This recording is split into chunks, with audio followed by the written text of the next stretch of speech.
elevado por Deus de uma forma especialíssima que iria trazer então organização para a terra.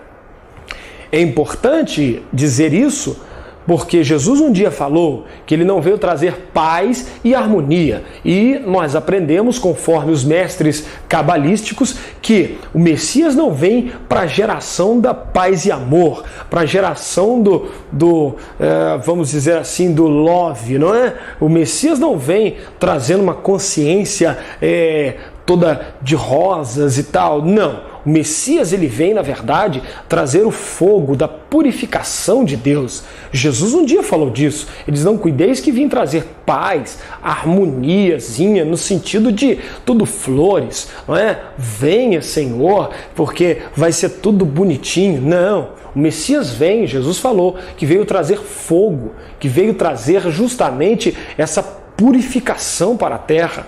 E é isso realmente que o Messias vem trazer. Será uma época estranha. As pessoas que, na verdade, têm essa consciência de se ligar com as coisas boas agora e amanhã já está se ligando a coisas ruins, as pessoas que enaltecem a Deus de manhã e começam a se ligar a coisas pecaminosas, idolatria, enfim, a coisas ruins à tarde, não vai haver essa condição na época do Messias.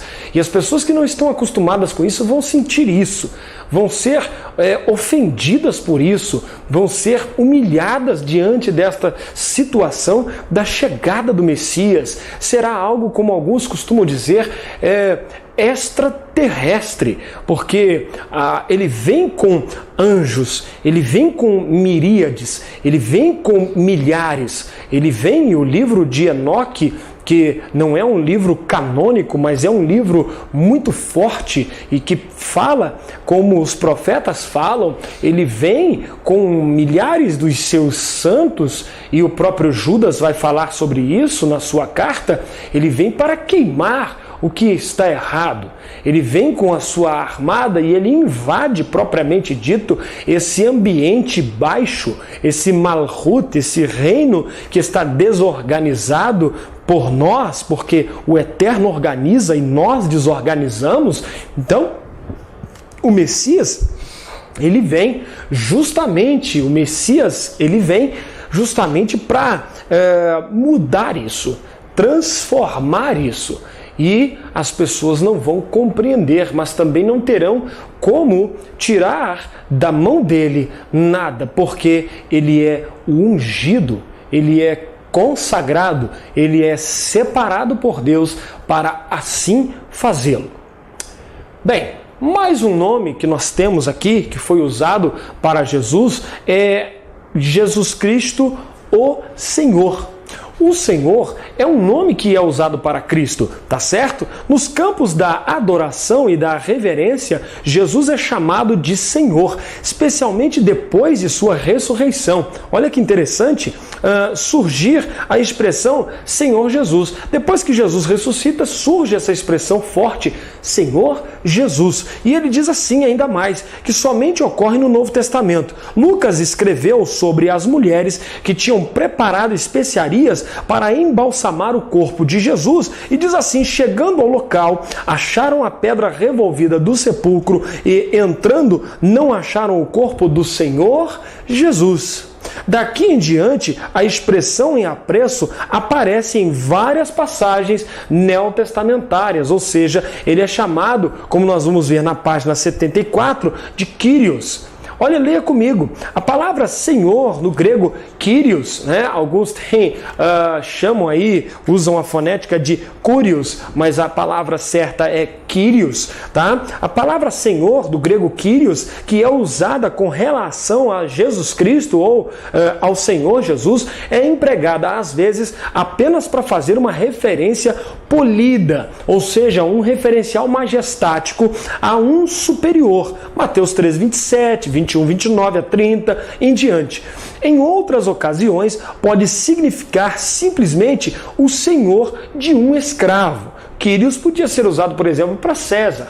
Kyrios podia ser usado, por exemplo, num pronome de tratamento para alguém muito importante. Então, usava-se Kyrios, tá certo? Não era só para Jesus. Mas o interessante que ele diz aqui, ela também foi empregada na Septuaginta como tradução do nome de Deus de 4 letras. Então, a palavra Kyrios, Senhor, que lá na Septuaginta, ela, quando vê o tetragrama, que deveria então ser substituído por Adonai, por isso que nós falamos na lição anterior, você assistiu a lição que antecede a essa sobre o nome de Deus que nós não pronunciamos, e eu agradeço o respeito e a respeitabilidade por sua parte de não forçar e não pronunciar e compreender o nosso posicionamento, tá certo? Então, a lição anterior nós vimos que toda vez que vemos o tetragrama, nós usamos a palavra Adonai.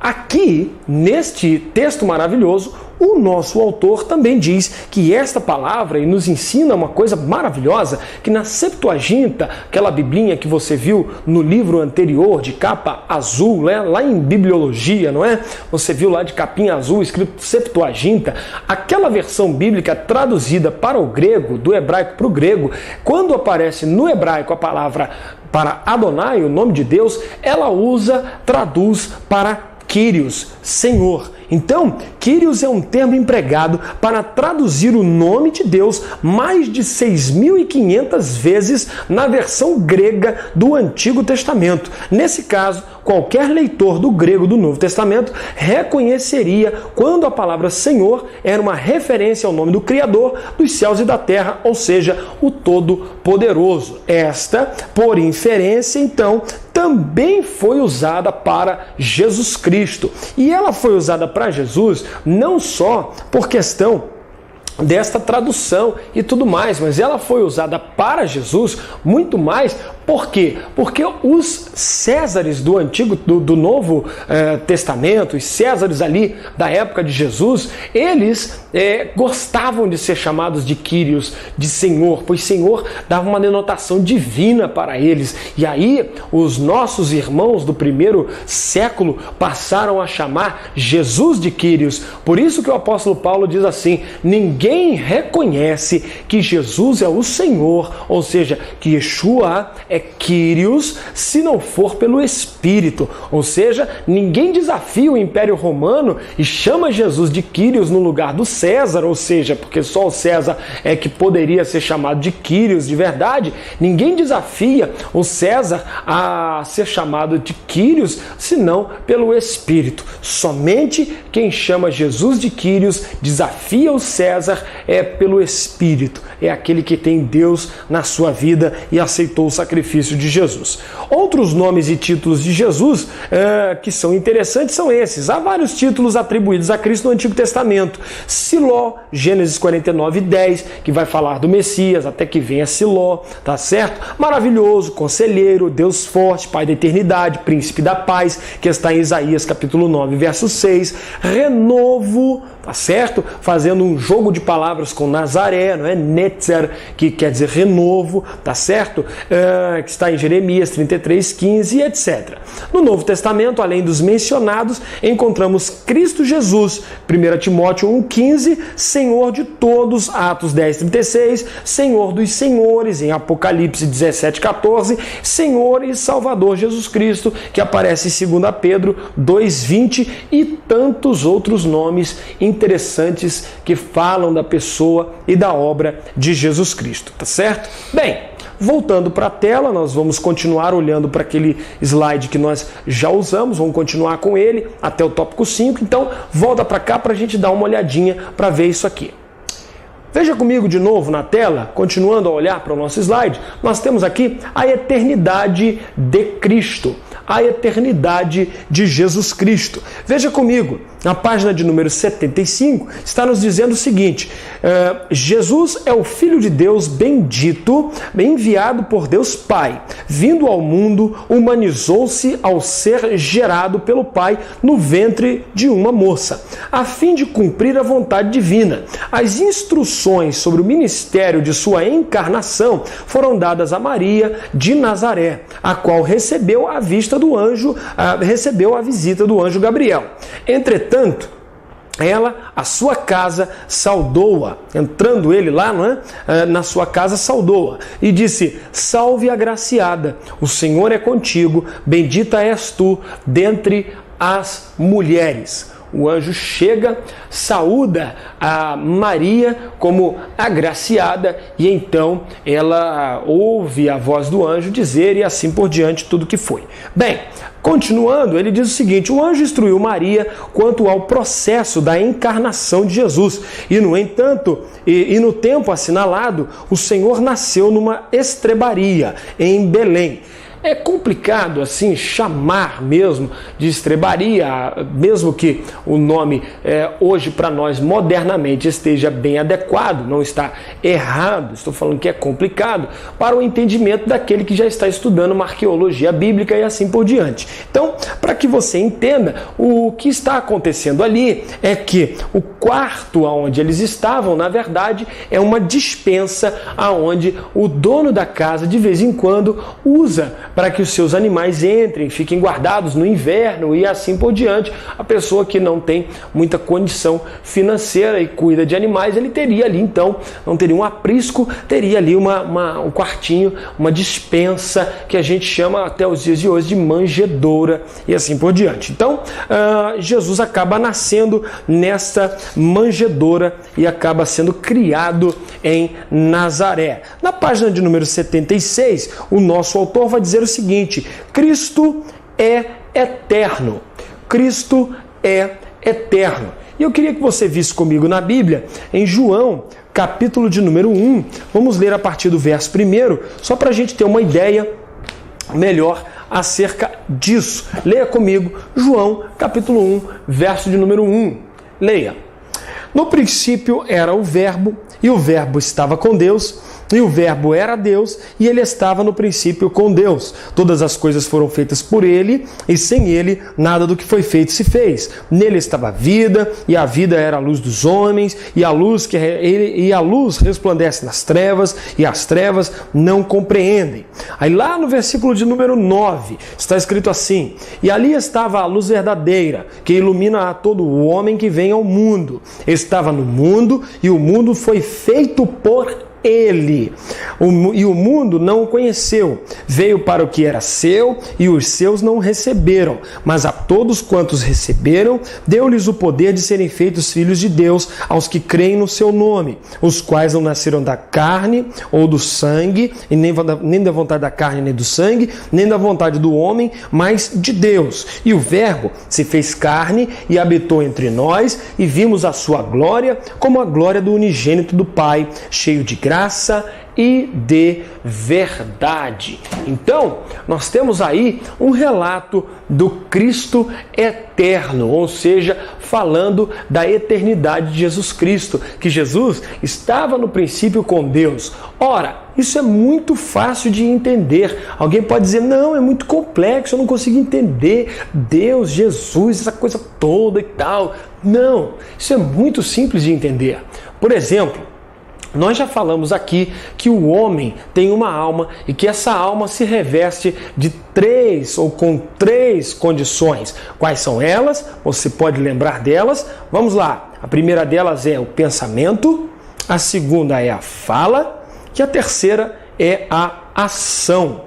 Pensamento, fala e ação. Muito bem, se você acertou, parabéns. É importante, então, entender que antes do pensamento ser na minha alma, na identidade do meu ser mais interior, mais profundo, antes dele ser meu pensamento, ele é o quê? Difícil, não é? Os filósofos dizem que antes do meu pensamento se tornar pensamento, ele não é nem português, hebraico, grego, ideia, ferro, matéria, ele não é nada. Antes dele ser até um pensamento, na verdade ele sou eu. O eu mais profundo é que guarda o que um dia será um pensamento, uma ideia, um trabalho e assim por diante. E a minha alma é que se reveste desse pensamento, desta fala e desta ação. Então, tudo que eu projetar hoje, todas as aulas que já foram dadas, um dia elas nada eram. eram apenas a minha existência mais interna. Então, um dia eu as gerei e as coloquei para fora. Ou seja, é como a ideia dos 4 mundos. Nós temos o mundo de Atzilut, nós temos o mundo de Briá, nós temos o mundo de Yetzirah e o mundo de Asiá. Ou seja, temos 4 mundos que transmitem para nós esta ideia, ou seja, a Atzilut, que é a emanação, aonde nasce, aonde brilha o primeiro brilho. Nós temos Briá, a criação, ou seja, aonde as ideias criativas acontecem. Nós temos Yetzirah, aonde nós vamos para o papel para formar aquela ideia, para então desenvolver aquela ideia, e nós temos Asiá, o mundo da ação, que é aonde vamos fazer, onde vamos realmente pregar o prego na madeira, lixar e trazer aquilo que imaginamos à tona. Vamos fazer então. Então, esta é a ideia geral desta coisa maravilhosa que é a essência de alguém. Então, a essência de alguém também está dividida nessas 3 importantes qualificações, se reveste dessas 3 qualificações. Deus está imaginando as coisas, está criando as coisas. Antes de tudo, quem era Jesus Cristo? Era algo do próprio Deus, era a essência do próprio Deus, porque nem pensamento era. E um dia, Deus idealizou esse Messias, idealizou esse Jesus maravilhoso, que na verdade o era, e sempre foi, e sempre será. Por isso que Jesus é o eterno.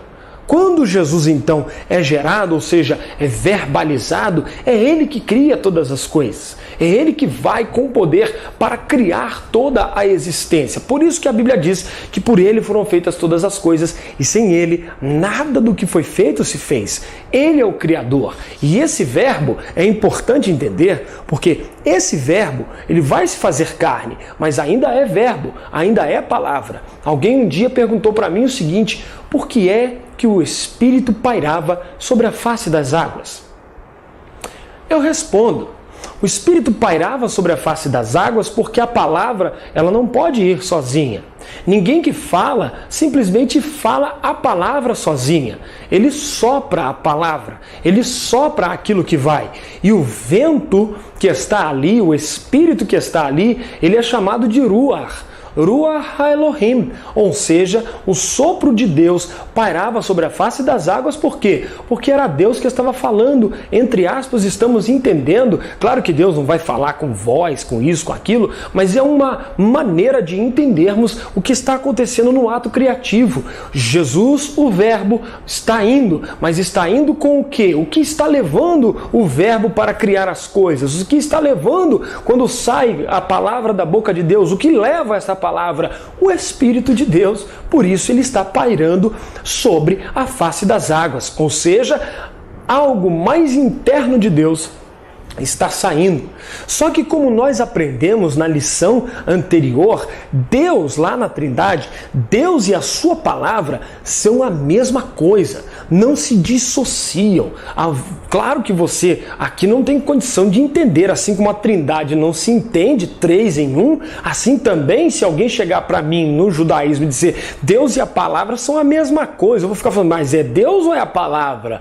Mas é Deus ou é a Shekhinah? É Deus? São 3 e são 1, ou seja, não estou aqui forçando para um entendimento, não é? Manchando os meus patrícios e os meus parentes judeus, nada disso. Estou apenas dizendo que o entendimento é o mesmo de se entender que Deus e o Verbo são a mesma coisa. Por isso João, quando falou cabalisticamente, ou seja, falou da maneira mais profunda, mais sabedora, mais íntima do poder e da inteligência de Deus. Por isso que nós falamos na lição do Evangelho de João que aquilo que iríamos contar ali era mais profundo do que o que realmente a pessoa estava ouvindo. Por isso era bom assistir mais uma vez. Então João diz o seguinte para nós: no princípio era o Verbo era Deus, o Verbo estava com Deus. Ele usa os 3 para definir essa coisa. No princípio era o Verbo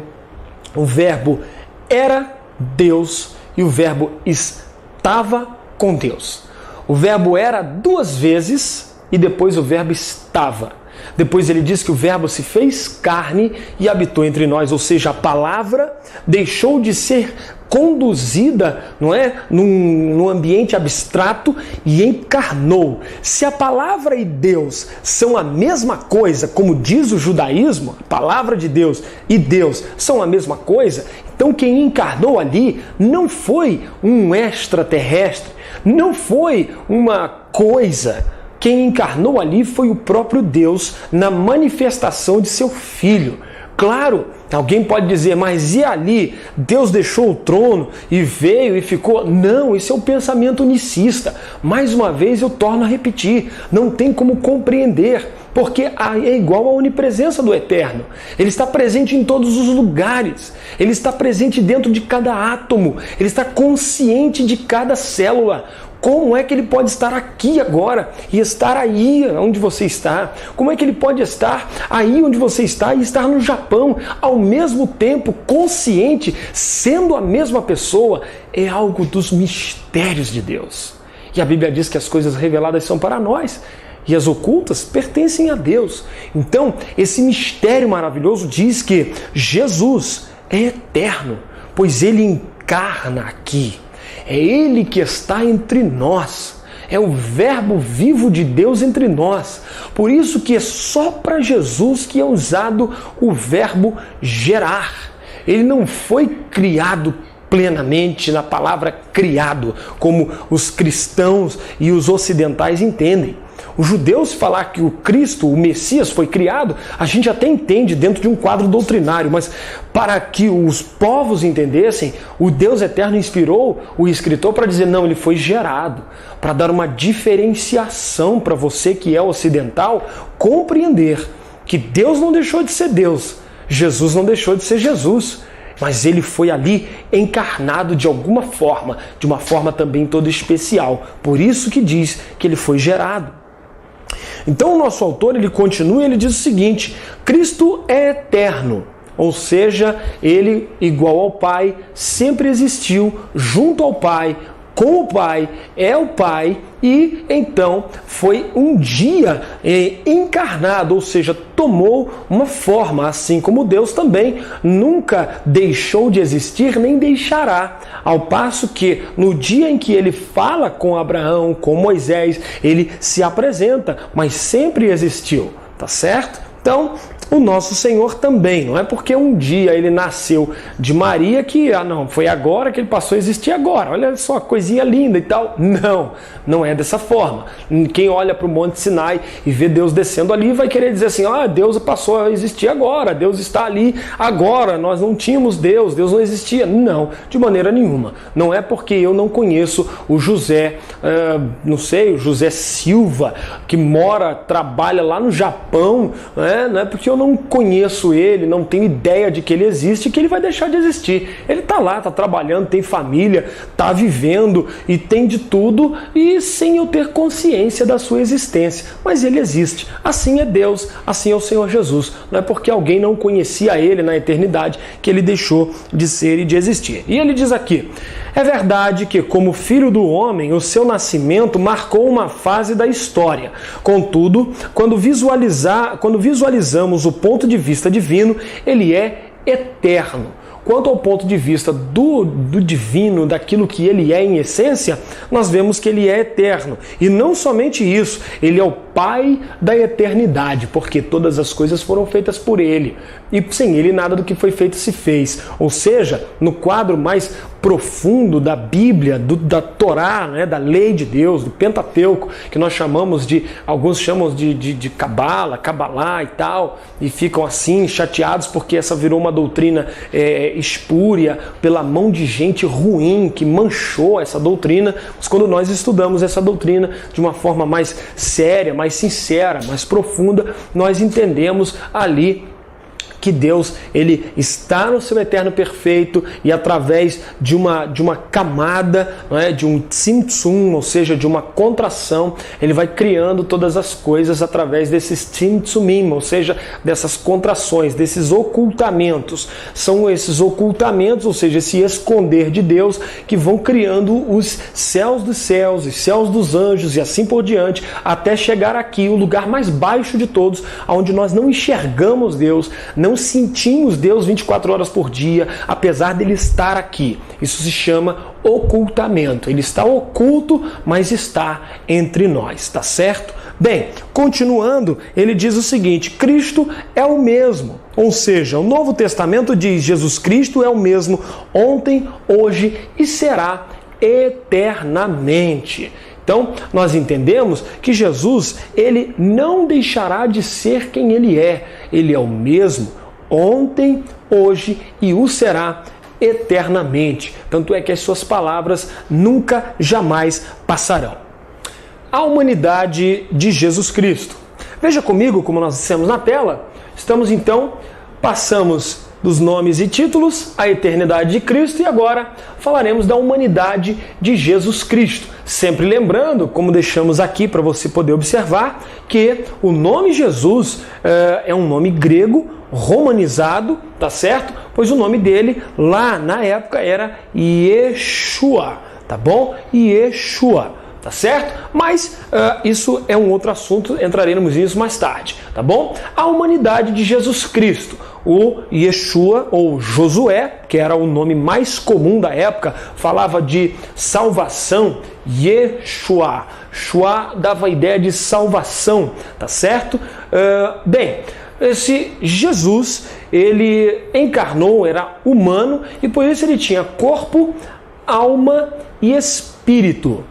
Para que o corpo de Jesus estivesse ali plenamente, ele tinha corpo, alma e espírito, tá certo? Nós não vamos aqui traçar maiores comentários, pois sabemos que o próprio Deus diz da sua alma, fala às vezes do seu próprio espírito, fala, enfim, do seu pensamento e assim por diante. Sabemos que em Jesus, por ele estar na condição humana, ele vai ter aí corpo, alma e espírito. Para isso, o nosso autor diz o seguinte: a humanidade de Jesus, página 77. Cristo humanizou-se para aniquilar o que tinha o império da morte, ou seja, o diabo. Entenda-se que o diabo não era o dono da morte, ele tinha o império da mortandade, da mortificação, pois ele então conseguia induzir os homens ao seu pecado. Por exemplo, Davi, um homem cheio de Deus, pleno do eterno, que na hora mais importante da sua vida, e não estou falando do pecado de adultério, estou falando da numeração do povo, Davi, naquele maior momento do seu ministério, é induzido a numerar o povo, e Deus então traz uma praga sobre os filhos de Israel, ao ponto de Davi, na visão espiritual, ver o mensageiro de Deus, o anjo, que era portador da praga, e ela se representava naquela espada desembainhada que o anjo tinha na mão. O próprio, que não dizer de Moisés, que viu Deus pelas costas, ou seja, teve uma visão de Deus como nenhum homem teve, falava com Deus como qualquer um fala com outra pessoa perto, chegava e conversava com Deus e Deus o atendia naquele exato momento, ou seja, era como um amigo particular falando com o outro, e quando foi no momento de permanecer firme, não cair na tentação, ele não resistiu e bateu na rocha, e a rocha deu água para o povo, ou seja, o império da mortandade estava nas mãos de Satanás, e sobre aqueles que Deus permitia que Satanás tocasse, Deus então, o diabo então tocava e permitia com que aquela pessoa fosse tentada em alto grau ou não. E na maioria das vezes, quase que 100% das pessoas foram induzidas a falhar, a fraquejar, para mostrar que justo nesta Bíblia só existem dois: Deus e o nosso Senhor Jesus Cristo.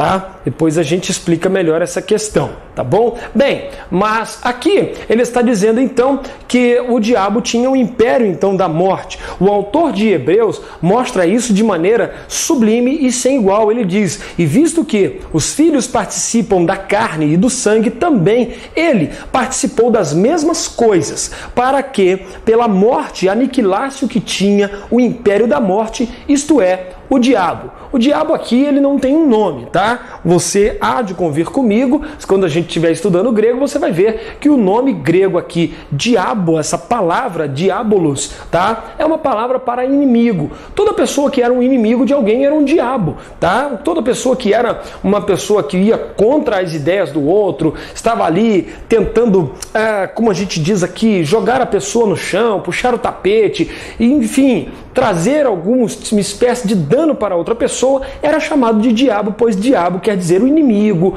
o opositor, aquele obstáculo que está na frente. Ele tem um nome, esse anjo caído, nós não pronunciamos, pois ele foi deposto do seu posto original, por isso ele perdeu esse nome não faz mais jus a ele, está certo? E aqui fica até uma alusão para quem estuda, para as pessoas que assistem televisão e, enfim, fica aqui um alerta. Cuidado! Eu estava assistindo um filme há certo tempo, já faz bastante tempo, e na cadeia de sequência deste filme existe uma pessoa que ele tem ali poderes mágicos e tal, e esta pessoa vai para uma escola de magia e no meio da história eles começam a falar de alguém muito mal e dizem: ele é aquele que não se nomeia. Ora, isso é uma expressão hebraica para falar do anjo decaído que hoje concentra todo o mal em si, vamos dizer assim, e que é o opositor a tudo aquilo que os filhos de Deus fazem. Claro, evidente, ele não é opositor a Deus, ninguém se opõe a Deus, ele está aí porque Deus permite, tá certo? Ninguém briga com Deus, mede forças numa queda de braço com Deus, ninguém faz isso, mas ele é aquele que dentro do judaísmo, dentro da religião mais antiga, da onde o cristianismo vai sair, não é? O judaísmo é a religião de onde sai o cristianismo. Bem, dentro do judaísmo nós costumamos dizer que ele é aquele que não se nomeia. Por quê? Não é que nós temos medo dele, é porque ele perdeu o posto. Então, ele concentra uma carga de malignidade. Quando eu assisti isso, meu coração ficou muito triste. E eu queria que você cuidasse, tivesse mais cautela ao assistir filmes, ao assistir novelas. Quando você começar a perceber que aquele programa, aquela situação não é agradável ou vem com expressões que denotam uma certa pejoratividade para a Bíblia Sagrada, para o Espírito de Deus e para as coisas de Deus, não assista mais, não leve mais para dentro de casa, porque você não sabe com que ideologia, com que intenção aquilo foi feito. Tome cuidado, porque a expressão ele é aquele que não se nomeia, que aparece em todo o decorrer da sequência dos outros filmes e desse filme, ela está ali para realmente dizer que aquele personagem está personificando um ser maligno demais. Voltando então aqui para a nossa lição, Cristo é aquele que aniquilou o império e ele da morte que tinha por imperador Satanás. E ele diz: esse triunfo de Cristo sobre o inimigo e seu império anulou a cédula, não é? Que era contra nós de dívida, ou seja, nós tínhamos um débito com Deus e o Satanás era o cobrador, vamos dizer assim, não é? Como aquele cobrador que vai lá na casa da viúva, que olha para os dois filhos e diz: se você não me pagar, eu vou levar os seus dois filhos, porque o cobrador é implacável. O cobrador, ele quer mais, ele quer tirar toda a nossa alegria, ele não está contente só em tirar o dinheiro, ele quer tocar na gente, quer magoar a gente de alguma forma. Então, aquele cobrador chegou para a viúva e disse: olha, se você não me entregar aí o dinheiro, eu vou levar seus filhos. Olha, o que as crianças tinham a ver com aquela história, não é? Mas bem, era para realmente ela ficar magoada, mas graças a Deus que Eliseu foi usado por Deus e disse: vai, pede vasilhas, enche todas os vasos com o azeite, e cheios os vasos, a Bíblia diz que Eliseu disse: vai então agora, vende o azeite, paga a sua dívida e tu e teus filhos vivei do resto. Isso é lindo, pois fala do Evangelho. O sangue de Jesus, o sacrifício de Jesus nos garante a presença do Espírito Santo, ou seja, o azeite, e todas as vezes que o diabo vem contra nós podemos dizer: não, eu tenho a unção de Deus aqui na minha vida, eu tenho orado e distribuído esta unção, pregado o Evangelho, multiplicado este azeite, e hoje eu tenho condição de pagar a dívida porque Cristo pagou por mim e eu estou vivendo do resto. Cristo não só pagou a dívida, Ele nos deixou condição de vivermos até a eternidade debaixo do que Ele conquistou para nós. Então, paga a tua dívida, aquela cédula lá que nós tínhamos contra Deus, né, e contra nós ela era, e vivam do resto. Continuando, ele fala aqui do corpo de Cristo. Olhe comigo o corpo de Cristo, página de número 77. O corpo de Cristo. Ao se fazer homem, Jesus tornou-se tríplice, veja só, constituído de corpo, alma e espírito. E ele diz: quanto ao seu corpo, ele mesmo disse: ora, derramando ela este unguento sobre o meu corpo, fê-lo preparando-me para o meu enterramento. Então, Jesus Cristo estava já falando acerca do seu corpo, falando que aquela mulher que derramou um unguento estava falando acerca do seu enterramento, ou enterro, aqui está no português mais arcaico, não é? Jesus falou tanto da formação como do sofrimento e da morte de seu próprio corpo. Em Hebreus capítulo 10, verso 5, está escrito: sacrifício e oferta não quiseste, mas corpo me preparaste. Ou seja, como é assim? Por que Deus preparou corpo? Não quis sacrifício, não quis oferta. Isso está falando da oferta do corpo, isso está falando da entrega do corpo de Jesus Cristo. Essa predição apontava para a formação do corpo do Senhor no ventre da senhora lá, Maria, em Lucas capítulo 1, verso 35. E todos nós sabemos que ele tinha um corpo, pois a Bíblia vai falar da sede que ele sentiu quando chega em João capítulo 34 e ele olha para a mulher e diz: dá-me de beber. Ele sentia sede, com certeza, pois ele parou ali e disse para os discípulos irem adiante, comprar comida. Quantas vezes ele descansou, dormiu no barco quando estava cansado, não é? E os discípulos tiveram que acordá-lo. Ele teve medo e uma certa hora ele sentiu receio, ele não sabia o que ia acontecer com ele, foi orar e viu que a dor era grande, então teve aquele temor. Não é um medo de pavor, de assombro, não, é o medo natural do corpo, adrenalina correndo, sem saber com certeza como é que ia ser, se ia ter força naquele corpo para passar pela cruz. E aí ele ora ao Pai, quando volta pede aos discípulos: vela comigo pelo menos uma hora. Ou seja, o Senhor Jesus Cristo teve um corpo. Ainda ele diz para nós: a alma de Cristo. O trabalho da sua alma ele verá e ficará satisfeito. Isaías 53, versos 11 e 12. A Bíblia diz então que o Messias, quando estivesse aqui, pois Isaías 53, não adianta alguém falar outra coisa na internet ou em qualquer outro lugar. Os rabinos antigos, até o ano 200 antes de Cristo, pregavam, até na época de Jesus andando ali, já havia sido distribuída a ideia de um Messias sofredor. Então não adianta alguém dizer que isso é ideia de cristão. Isso é uma ideia que o cristianismo herdou do judaísmo, dos estudos rabínicos da época, tá certo? De rabinos que realmente tinham uma vida para Deus e Deus revelava esses mistérios para eles, tá bom? Então, ele diz aqui: o trabalho da sua alma ele verá. Isaías 53 fala do Messias sofredor, do Messias que derramaria a sua alma através do seu sangue, pois a primeira parte da alma mesmo é a alma animal. Nós temos 5, conforme o judaísmo nos ensina,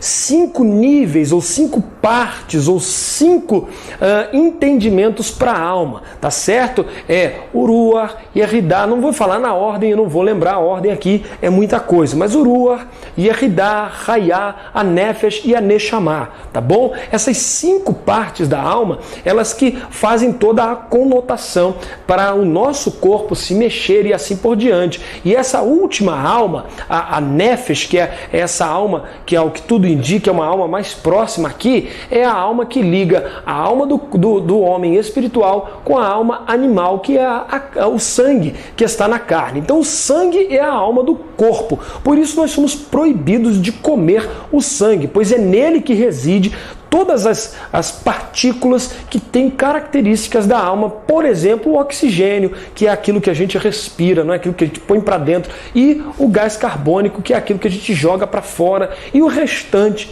dos nossos nutrientes e do lixo que nós não precisamos mais. Então, é o sangue que é a alma do corpo. Se não tem sangue naquele membro, ele vai necrosar e vai cair, vai apodrecer, vai ficar ruim. Na verdade, então, é o sangue que dá vida para o corpo no reino animal. Por isso, ele é a primeira parte da alma. Por isso que fala que ele derramou a sua alma, ou seja, ele derramou o seu sangue, a alma do seu corpo. Então, ele também teve alma, pois Isaías diz: o trabalho da sua alma ele verá e ficará satisfeito. Jesus também teve um espírito, tá certo? O Espírito de Cristo. Aí, na página de número 79, nós vamos ver o Espírito de Cristo. Falando em Lucas, capítulo 23, verso 46, ele diz assim: e clamando Jesus com grande voz, disse ao Pai: em tuas mãos eu entrego o meu Espírito. Assim como Deus tem o Espírito Santo, que é o Espírito de Deus, por isso que ele não tem um nome próprio. Não adianta brigar e dizer que ele tem nome próprio, ele não tem nome próprio. Assim como Deus tem um nome de 4 letras, né? Também chamamos ele por apelidos, Adonai, etc. e tal. Apelido não no sentido pejorativo, mas no sentido de usar um pseudônimo, né? um nome designativo. Então, assim como Deus tem esses nomes, Adonai, Elohim, né? e tal, assim também Jesus tem Jesus, Cristo, Salvador, Príncipe da Paz, Conselheiro, né, maravilhoso Conselheiro, enfim, assim como Jesus também tem esses nomes, o Espírito Santo, ele não tem vários pseudônimos. Ele simplesmente, como ele é o Espírito de Deus, ou seja, se ele é o Espírito que pertence a Deus, e é aí que você vai dizer, então se ele é o Espírito de Deus, ele não existe trindade, não é isso. Não confunda uma doutrina com a outra. Não confunda a doutrina da personalidade do Espírito com a doutrina da essência íntima de Deus, chamada Espírito Santo. Ruach HaKadosh, como diz no hebraico. Ruach HaKadosh, ou seja, esse Ha é o artigo, não é, definido do hebraico. Ha Elohim, o Elohim.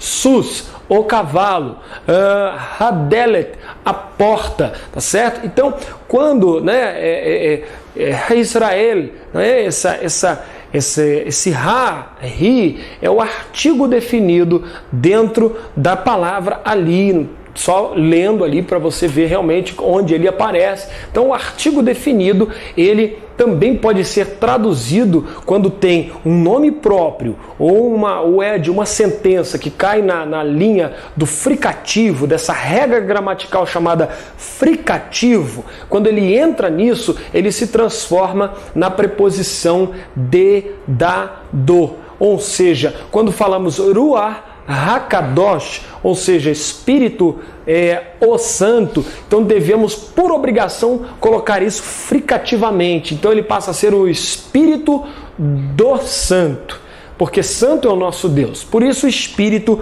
é do Santo. Então, o Espírito aqui é o Espírito do nosso Senhor Jesus Cristo, não é? Que foi dado por Deus a Jesus. Ele tem um Espírito também, que depois vai ser chamado de Espírito de Cristo, mas sempre Espírito, fazendo menção à essência divina também. E Jesus entrega ao Pai o Espírito dele, um Espírito que estava ali fazendo viver o seu corpo.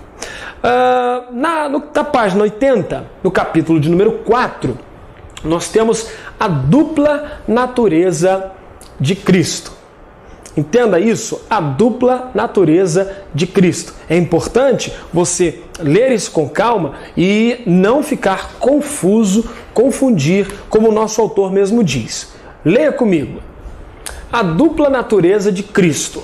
A igreja do período apostólico enfatizava a divindade e humanidade de Jesus, ou seja, eles não perdiam a visão de Jesus, como nós falamos no começo. Jesus não deixou de ser o eterno, perfeito e maravilhoso só porque encarnou aqui.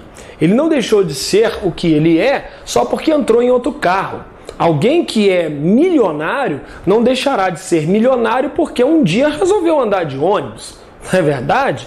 Alguém que tem milhões e milhões de carros à sua, o dono da frota de ônibus, se ele um dia quiser andar em um dos seus ônibus, ele não deixará de ser o dono de todos os ônibus só porque quis andar dentro de um ônibus. Deus não deixou de ser Deus só porque ele anda dentro de mim. Deus não deixou, não é menor só porque o seu Espírito habita em mim.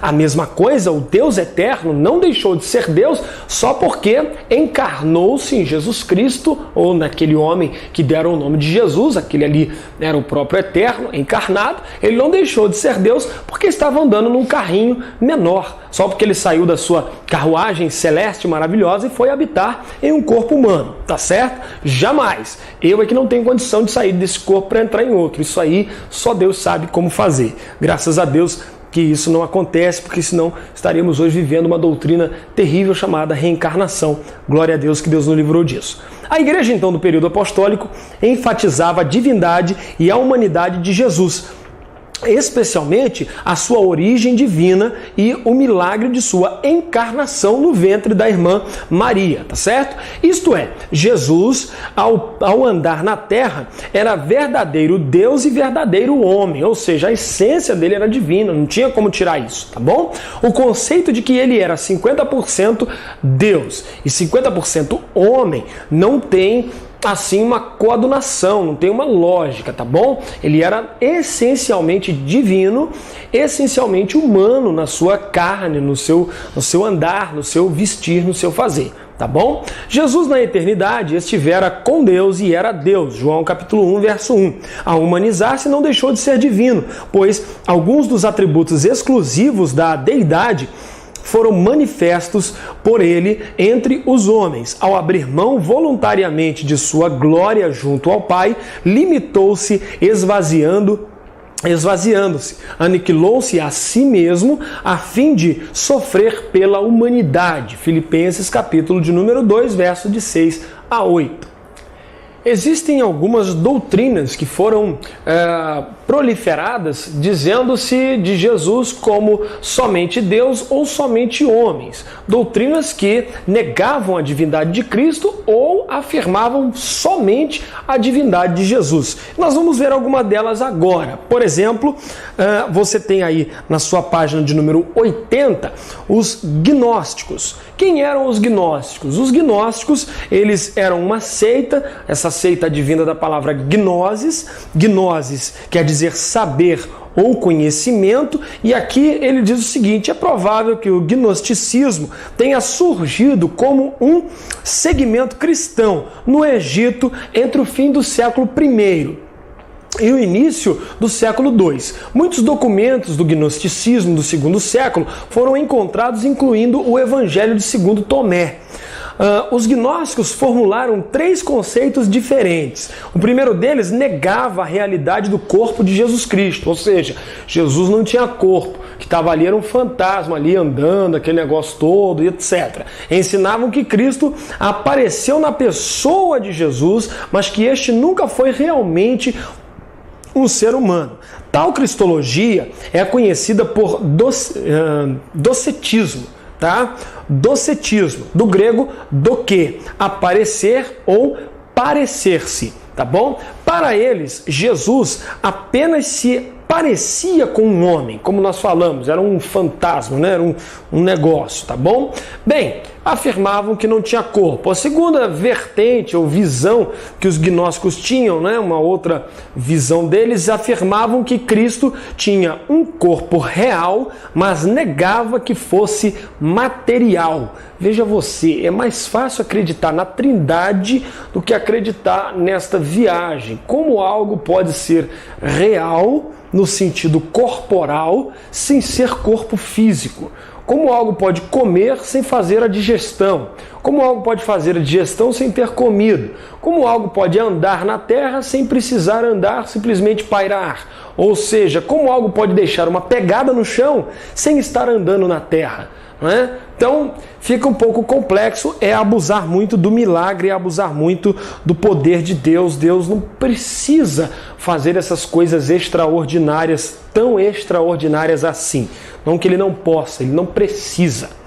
A outra vertente ensinava o seguinte, ensinava uma cristologia dualista, pela qual Cristo teria entrado em Jesus no batismo e abandonado pouco antes da sua morte, ou seja, um Jesus bem covardão, não é? Um Cristo que vem, incorpora no Jesus, era o que eles ensinavam, e ensinou e tal, comeu, viveu, desfrutou do bom e do melhor no corpo lá, e quando foi na hora do vamos ver, do pega para capar, ou seja, a hora de sofrer na cruz, ele diz, não, muito obrigado, dá licença, sofre você, porque agora eu estou indo embora. Ou seja, eles entendiam que a expressão Deus meu, porque me desamparaste, queria dizer que o Deus ou o Cristo que habitava em Jesus deu no pé e largou Jesus na mão. Isso está parecendo mais o capeta, né? Que o diabo é que faz assim, entra, usa o que pode usar, depois quando está na hora de pagar pelos pecados, ele sai fora, deixa o camarada sozinho, o camarada sofre tudo sozinho. Por isso que bobo é quem continua no pecado, quem continua amigo do diabo, quem continua amigo dos prazeres, porque o diabo vai te usar enquanto você estiver no pecado, e a hora que for para Deus cobrar o pecado, cobrar as coisas, aí sim, aí o diabo, deixa você sozinho, fica de longe, só olhando a sua derrota, Deus cobrando você e etc. Então, vigie, pare, fuja do pecado, fuja da maledicência, fuja dos pensamentos pecaminosos. Nós falamos na lição anterior, resista ao diabo e ele fugirá de você. Não está falando aqui um santarrão, não. O que está falando aqui é alguém que, como você, igualzinho a você, está aqui lutando, mas está fugindo da aparência do mal para viver uma vida santa na presença de Deus, tá bom? Bem, há menções indiretas ao gnosticismo nas epístolas de João. Ele diz o seguinte, porque já muitos enganadores entraram no mundo, os quais não confessam que Jesus Cristo veio em carne. Este tal é o enganador e o anticristo, ou seja, quem não confessava na época de João que Jesus veio em carne, estava ali totalmente errado. E quem está também entre nós, confessando que Jesus é uma consciência mística, que veio no Jesus lá e tal, está errado. Deus habitou plenamente em Jesus Cristo. A Bíblia diz que nele habitava corporalmente toda a plenitude da divindade. Ele tinha um corpo e continuava sendo divino, tá certo? Bem, ao passo que nós tínhamos os gnósticos, nós também tínhamos os agnósticos. Veja comigo, os agnósticos, ou seja, a palavra gnosis quer dizer conhecimento, eram as pessoas que advogavam ter uma revelação especial e aí só poderia fazer parte do grupinho, da panelinha, quem também fosse ali, fosse iniciado nos mistérios. Eu sou muito cauteloso com essas coisas de mistério. Eu entendo sim que existem doutrinas que pessoas mais incultas e incautas não têm condição de compreender, então podem banalizar algo profundo e incorrer em pecado e a culpa ser minha por ter passado algo muito profundo longe do conhecimento daquela pessoa. Por isso a gente não fala muita coisa, prefere estar sempre guardando algumas coisas até que as pessoas compreendam melhor, tá certo? E também eu entendo que existem aqueles que têm ditos mistérios e dizem, não, isso aqui é mistério, varão, né? Como diz no jargão pentecostal, isso é mistério, é mistério, é mistério. E vivem tantos mistérios que no final a vida tem que ser um mistério mesmo, porque se o povo souber o que o camarada vive, vai escandalizar, vai ser uma vergonha generalizada, né? Então é melhor até que continue no mistério, tá bom? Mas bem, todas essas religiões de mistério, elas têm um problema muito sério. O problema de que elas discriminam as pessoas. Não, aqui só entra quem pode receber a revelação do mistério tal, X, Y, Z. E as pessoas vão ficando ali na ignorância, se submetendo a coisas que são heresias e tudo mais, como acontecia, por exemplo, no próprio Brasil. A Assembleia de Deus, há quase 90 anos atrás, alguns alguns abriam congregações, ditas Assembleias de Deus, e diziam que as pessoas não podiam ver isso ou aquilo, ouvir isso ou ouvir aquilo, porque era proibido e tal. E ele mesmo, né, em alguns anos atrás, aí, tinha lá na casa dele, né, a televisão, o rádio e tudo mais, a internet, estava antenadão, e dizia que os membros não podiam, ou seja, ele continuava vendo tudo, sabendo de tudo, e as pessoas na ignorância, né, ali vivendo sem conhecer as coisas, sem entendimento. Graças a Deus, hoje nós temos a internet aberta para todo o Brasil, as pessoas podendo assistir aí o DVD da aula no vídeo, na televisão, e ter conhecimento de Deus, porque a Bíblia não é um mistério. Se alguém diz para você que a Bíblia é um mistério, isso é mentira. A Bíblia é a revelação de Deus para os filhos dos homens. A Bíblia não fala de extraterrestre, não fala da criação dos mundos lá espirituais, detalhe e tal. Por quê? Porque ela não quer falar disso, ela quer revelar Deus para o homem. Então, ela é a revelação de Deus para você e para mim, tá certo? Então, ao passo que os gnósticos tinham essa coisa do mistério, os agnósticos já era completamente o contrário. Eles não queriam saber de nada. Se alguém dizia que Deus tinha, que Jesus, tinha corpo ou não tinha corpo, vamos dizer, eles aceitavam tudo de bom grado e ficavam na deles, ou seja, eles não queriam ter trabalho, né? É igual aquele crente que quando você chega perto dele, olha, varão, Deus me disse aqui, ele diz, não fala o que ele disse não, que é para eu continuar na ignorância, porque enquanto eu fui ignorante, eu não serei incorrido no pecado. Isso aí que diz, eu só torna pecado depois que eu sei da verdade. Tem um amigo, né, só para contar, para descontrair essa aula, tem um amigo que diz que ele não vai a médico, porque o dia que ele vai no médico, ele descobre que tem uma ou outra enfermidade, ou seja, ele acha que se for ao médico, aí que ele vai ficar doente. Então, não é bem por aí, tá certo? Então, os agnósticos, ele diz aqui, o termo agnóstico provém de duas palavras gregas. Esse prefixo a no grego é um prefixo de negação. Então ele diz aí, que quer dizer não, e gnosis, como nós vimos anteriormente, quer dizer conhecimento. Empregado pela primeira vez por T.H. Huxley, tá bom? Em 1825 e 1895, tá? Esses agnósticos existiram muito antes de Huxley, mas eles não tinham uma nomenclatura. Huxley é que os nomenclaturou dessa forma, tá bom? Indicava literalmente não conhecimento, tá? Ou ignorância, numa oposição ao gnosticismo que nós acabamos de ver aí atrás. Os agnósticos procuravam negar a Deus e a sua existência, dizendo que não se pode conhecê-lo, e ensinavam que a mente humana não podia conhecer a realidade. Negavam, pois, a Deus e o sacrifício redentor de Jesus Cristo pela humanidade. Muitos cristãos, os primeiros séculos, deram ouvidos a doutrinas dos agnósticos, ou seja, mais por uma preguiça, pois os agnósticos diziam, não tem como a gente conhecer Deus. A gente não tem como saber, se ele existe, se ele não existe, coisa e tal. Então, deixa como tá certo? E era isso que eles pregavam. Bem, isso é perigoso, não é? Essas doutrinas são perigosas, mas são doutrinas que tratavam Jesus Cristo de uma forma como eles conseguiam ou queriam entender, tá? Tínhamos também os ebionitas. Os ebionitas, pobres ou indigentes, como quer dizer a palavra, surgiram no começo do século II. Eram judeus não cristãos que não abriam a mão das cerimônias mosaicas, ou seja, eles queriam continuar com as tradições, eram judaizantes ao extremo.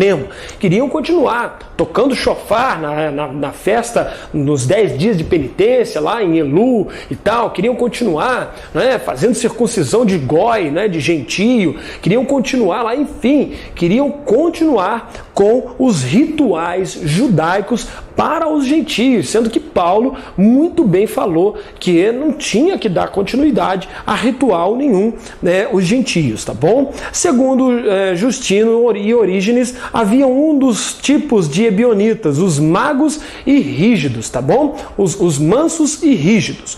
Os mansos eram chamados de nazarenos. Não denunciavam os crentes gentios que rejeitavam a circuncisão e os sábados judaicos. Já os rígidos, completamente diferentes. Sucessores dos judaizantes dos tempos de Paulo, eles afirmavam que Jesus havia promulgado a lei de uma forma rígida. Ensinavam que, quando ao ser batizado, batizado no Jordão, ele foi agraciado com poderes sobrenaturais e assim por diante. Então, os ebionitas tinham lá os mansos e os rígidos, né? Os mansos deixavam correr, não, deixa pra lá, nós vamos viver o judaísmo aqui a gente, e deixa, se eles não querem viver, vamos lá, vamos ensinando e tal. Porém, os rígidos, eles não queriam saber, eles falavam, não, tem que circuncidar, tem que fazer e etc. Por que existiam ebionitas mansos e rígidos? Entenda uma coisa.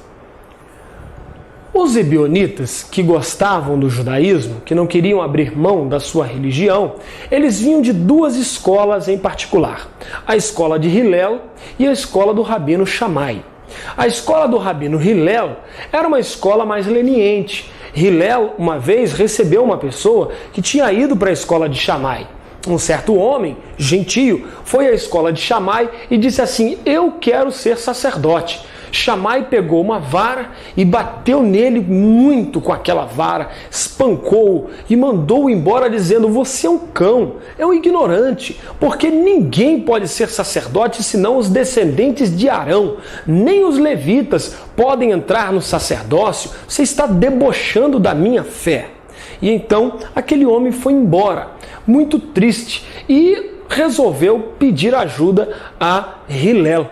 Vai a Hillel e disse, olha, fui espancado por Shammai, mas eu quero ser sacerdote. E Hillel então deu um sorriso para ele e disse, tudo bem, entre para a nossa escola, vamos estudar. E quando ele começou a estudar, depois de 4 anos, ele entendeu que sacerdote somente pode ser aquele que é chamado por Deus da família de Arão. Ele compreendeu com os estudos, ou seja, isso mostra o temperamento de Hillel e o temperamento de Shammai. Shammai tinha um temperamento muito sanguíneo, muito explosivo. Ele não gostava de meio termos. Hillel, por exemplo, em contrapartida, era um rabino mais leniente. Ele gostava de ver o lado bom das coisas. Por isso, na maioria das vezes, no Talmud, os assuntos de Hillel é que são sempre tidos em maior consideração e as conclusões de Hillel são as mais acertadas. Bem, explicado isso, nós conseguimos entender então, a partir daí, que os ebionitas mansos nascem na escola de Hillel, são descendentes das escolas de Hillel, e os ebionitas mais rígidos, aqueles mais severos que não abriam mão de nada, são com certeza descendentes da escola de Shammai. Continuando, vamos lá, nós temos os ebionitas e depois os maniqueus. Maniqueus, porque descendem desse nome, né, de origem persa, foram assim chamados em razão de seu fundador, Mani. Mani foi morto no ano de 276 por ordem do governo da Pérsia. O ensino deles dava ênfase ao fato de o universo compor-se dos reinos das trevas e da luz, bem como ambos lutarem pelo domínio da natureza e do próprio homem. Recusavam Jesus e criam num Cristo celestial, como os hindus, né, indianos, etc., creem lá num Krishna, né, e dizem que também o Jesus foi ali agraciado com uma presença cósmica de Krishna e assim por diante. Então os maniqueus rejeitavam a Jesus Cristo e acreditavam no Cristo cósmico. Os arianos, ele diz que já foi Ário, foi então presbítero em Alexandria, nascido por volta de 280. Segundo os arianos, Jesus pode ser chamado de Deus, apesar de não possuir a deidade no sentido pleno. Então eles denegriam ali Jesus e tal, tiravam a deidade de Jesus, sem dar crédito a Colossenses capítulo 1, verso 17, que diz, ele, Jesus, é antes de todas as coisas e todas as coisas subsistem por ele, tá certo? Bem, as heresias de Ário foram rejeitadas pelos cristãos de seu tempo e um bispo de Alexandria, chamado Alexandre, né, ou Alexandre, convocou um sínodo no ano de 321, depondo o presbítero Ário de seu presbitério, tá certo? Os apolinários, né, ou os apolinarianos, tá bom? Tanto faz. O Apolinário, bispo de Laodiceia, a partir de 361, ensinou que a pessoa única de Cristo possuía um corpo humano, mas não uma mente ou espírito humanos. Então, mais uma vez, os bispos e presbíteros estão lutando com a teologia, brigando com a Bíblia, tentando dar um jeitinho de acatar ideias humanas e conformá-las a uma teologia cristológica. E isso, é claro, são ideias erradas, tá certo? Vamos direto então à página 86 para você ter uma ideia do que a Bíblia diz. O ensino bíblico a respeito da plena divindade e plena humanidade de Cristo, é claro, o entendimento exato de como a plena divindade e a plena humanidade se combinavam em uma só pessoa tem sido ensinado desde o início pela Igreja, mas só alcançou forma final na definição lá de Calcedônia, tá? No Sínodo de Calcedônia, no ano de 451 ali, né? 400 anos depois do nascimento de Jesus.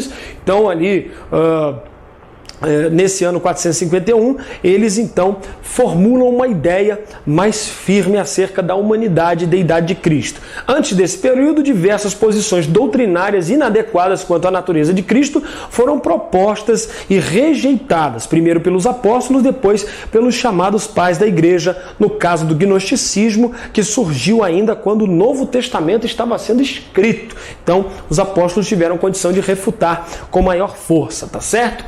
Vamos lá, aqui na tela, número 5, Cristo e seus atributos. Vamos ver alguns atributos de Cristo.